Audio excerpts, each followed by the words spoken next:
As ego, the unreal, you, realizes its demise is imminent, it panics. It doesn't want to be replaced by a divine self that has and requires no separate identity. It can't comprehend the meaning of a life that neither needs nor wants any of the things most humans crave to feel good, worthy and complete.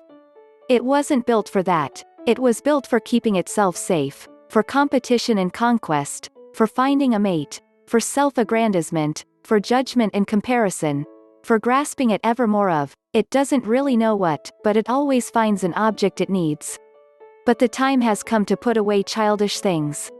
At some point in the awakening process, the ego suddenly understands that it must dissolve. It sees that not only can it no longer exist in the awakened presence, it never really existed in the first place. It was just an intricately arranged accumulation of other people's ideas. All the things it was told were good and meaningful have turned out to be meaningless. A lifetime's worth of effort, and for what? It feels duped, angry, and doomed. So then it pulls out a most insidious trick, and plays dead. When ego plays dead, it takes with it every tool it has ever used to prop itself up: motivation, creativity, clarity of intention, physical vigor, feelings of well-being, sense of connection, purpose, and finally, hope.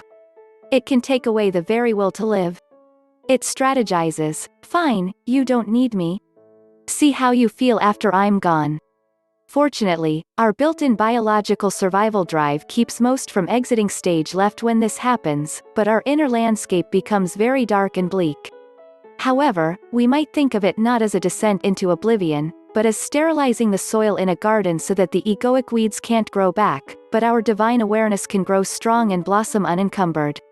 Support is so very important when the dark night hits. Find someone who has been there, if possible. Remind yourself that it won't last forever, and that there's light on the other side.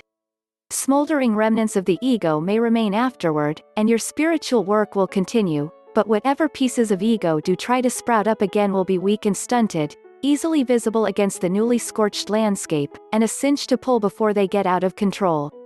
Tilda Namaste.